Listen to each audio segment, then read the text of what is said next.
इसी का फेज 3 आपका चल रहा है एंड फेज 3 के अंदर आपके पास आता है CCPs दैट इज, और आज का है आपके पास में semi burned candles.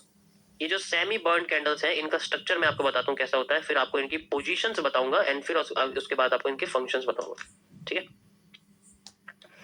Semi burned candles का जो सबसे पहले स्ट्रक्चर होता है वो ऐसा होता है। कैसे दिखती है? जैसे रेड कलर की है तो इसमें क्या होगा, ग्रीन कलर की सॉरी, तो इस तरीके से होता है, आधी विक होती है और आधी बॉडी होती है। सेमी बर्न्ड ऊपर से खत्म होती है, ध्यान रखना। ग्रीन कैंडल ऊपर उठती है तो बड़ी होती जाती है, नीचे आती है तो छोटी होती जाती है, तो उसके नीचे से खत्म होने का कोई मतलब नहीं बैठता।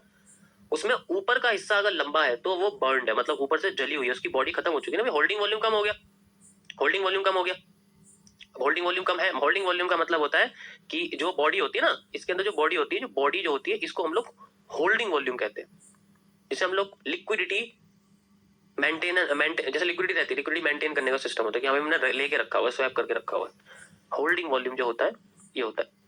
और देखो विक को कभी कंसिडर नहीं किया जाता, क्योंकि विक क्या होता है, ये विक एक फेक मूव होता है, एक जो है आप कह सकते हो कि रिकवरी एरिया होता है। ट्रेडिंग की दुनिया में रिकवरी एरिया की कोई वैल्यू नहीं होती। एनालिसिस की दुनिया में रिकवरी की ही सब कुछ वैल्यू होती है, क्योंकि अगर मार्केट उस पॉइंट से रिकवर कर रही है तो दोबारा भी कर सकते हैं, उस रिकवरी में ही पैसा बनाया जाता है। अब इसके अंदर जो विक होती है ये बेसिकली इंडिकेट करती है, जो विक होती है ऊपर की, ये क्या इंडिकेट करती है? ये इंडिकेट करती है semi powerful areas, semi bearish power. ऊपर से इसके अंदर पावर आती है और ये पावर इसकी नीचे की पावर के बराबर ही होती है। इसका मतलब ये है कि ये कैंडल भी स्पिनिंग टॉप की तरह ही काम करती है। ये इकलौती काम नहीं कर सकती, ये बात ध्यान रखना, ये कभी इकलौती काम नहीं कर सकती, इसकी कोई डायरेक्शन नहीं होती। ये भी तभी डायरेक्ट, ये भी बिल्कुल स्प्रिंग टॉप की इसकी जो है वो होती है, कंडीशन बिल्कुल स्प्रिंग टॉप जैसी होती है। बस ये है कि इसका नीचे का हिस्सा और इसके ऊपर का हिस्सा 50-50% होना चाहिए, कि बिल्कुल सेम होना चाहिए। कंडीशन सारी स्पिनिंग टॉप की है, जिस साइड मार्केट में ये क्रॉस करती है उस साइड मार्केट का मूव क्रिएट हो जाता है। समझ में आया? इसी तरीके से रेड कैंडल होती है। रेड कैंडल आपकी नीचे से बर्न होती है ऊपर से, क्योंकि रेड कैंडल नीचे से ओपन होती है ना भाई। अगर रेड कैंडल ओपन होगी तो वो नीचे आएगी तो बढ़ती चली जाएगी, तो नीचे से वो बर्न होती है ताकि उसको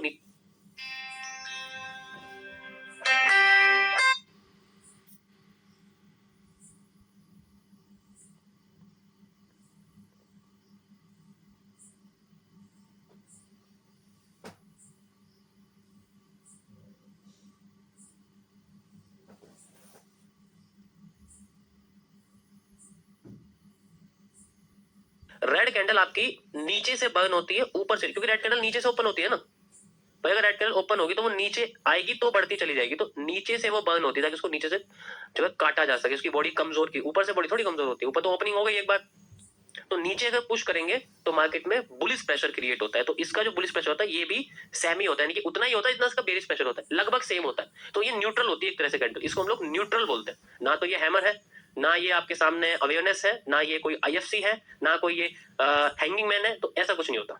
ये बस एक सेमी बुलिश प्रेशर को बताती है जो लगभग सेम होता है, और इस कंडीशन की वजह से इसकी अपनी कोई भी डायरेक्शन नहीं होती है। बिल्कुल, आप इसको आधा स्पिनिंग टॉप भी कह सकते हो। ये होल्डिंग वॉल्यूम होता है इसका, ऑलरेडी जो आप देख सकते हो, ये होल्डिंग वॉल्यूम है इसका। ओके, और जो वीक है इसका सेट, बाकी सारी कैरेक्टरिस्टिक इसकी स्पिनिंग टॉप जैसी होती है। ओके, इसके बनने का रीजन ये है कि ये ज्यादातर जो कैंडल होती है, ये कैंडल मार्केट में सपोर्ट के कुछ टाइम बाद देखने को मिलती है, और इसका काम करने का जो रीजन है वो भी वही होता है। अगर ये बॉटम पे है तो ये डिफरेंट कलर की दिखाई देगी, जैसे कि यहां पर रेड है, मान के चलो ये रेड कैंडल है ऐसे करके, और यहां पर अगर ग्रीन कैंडल बनती है तो फिर बाद में ये अपने आप को रिवर्स करने की कोशिश करती है, मतलब मार्केट नीचे आ रही है और फिर ये ऊपर ले जाने की कोशिश करती है। इस कंडीशन में ये इसके साथ मिलकर बुलिश एंगल्फिंग बनाती है। ठीक है, मैं आपको कुछ एग्जांपल दिखाता हूँ चार्ट पर। ओके, सो ये रही, ये देखो आपके सामने बनी हुई है।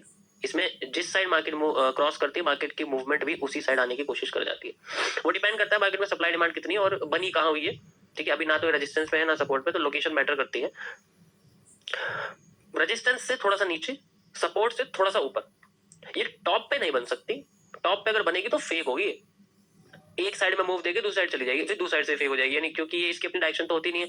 तो ये टेस्ट करती है दोनों डायरेक्शन को टेस्ट करती है, दोनों साइड के ट्रेडर्स को भगा देती है मार्केट से, फिर एक नया मूव देती है। तो इस कंडीशन में इसको नहीं करते हम लोग।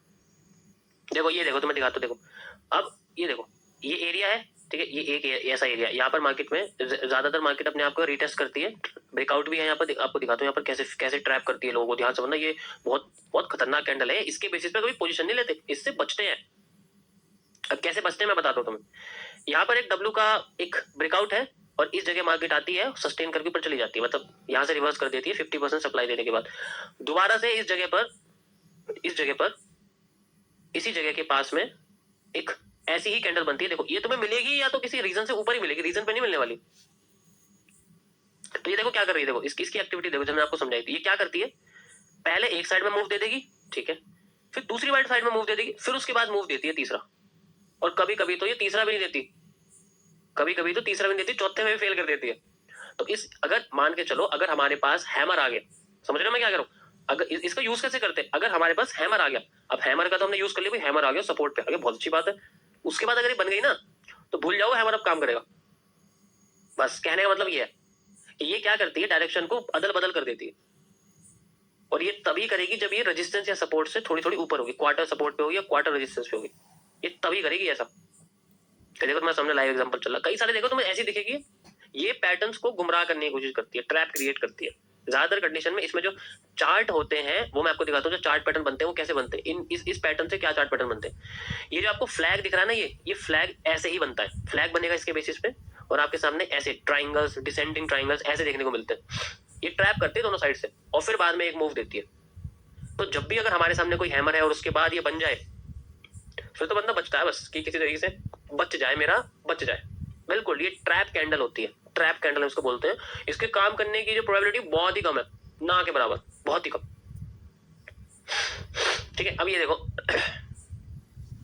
ये सपोर्ट है, रेजिस्टेंस पे नहीं है ना, रेजिस्टेंस पे नहीं है, देख लो ये रेजिस्टेंस से ऊपर है, तो पहले नीचे दे दिया फिर ऊपर दे दिया, ऐसे करती है। और उससे पहले क्या था, रेजिस्टेंस पे बना हुआ है हैमर, तो हैमर का मूव और हैमर के बाद ही बन गई, देखो नीचे आके हैमर फेल कर दिया, फिर दोबारा हैमर बना तब जाके उठी है, मतलब डूजी ऐसा बना। तो ऐसे काम करती है ये, समझ रहे हो। देखो मुझे तो आदत है, इसलिए मैं तुम्हें एक्सप्लेन करूं, क्योंकि मैं ये कई बार नोटिस कर चुका हूं, इसलिए मैं आपको बता रहा हूँ। तो ये अच्छे खासे बुलिश कैंडल की ऐसी तैसी कर देती है, कहने का मतलब ये, ऐसी बेरिश वाली होती है, वो बेरिश कैंडल की ऐसी की तैसी कर देती है, यानी कि शूटिंग स्टार की कर देगी, अगर वो बन गई तो शूटिंग स्टार को तबाह कर देगी। ठीक है, समझ आया सबको। एक बार देखो, कम से कम ये कैंडल 100 बार मार्केट में देखना, तब आपको समझ में कि मैं क्या कह रहा हूँ। ऐसे एक दो कैंडल देख के नहीं समझ में आने वाला।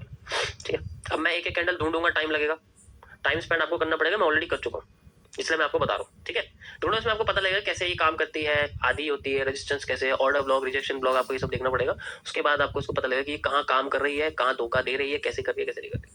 ओके, यस, ओके गाइस, तो ये था आज का आपका टॉपिक।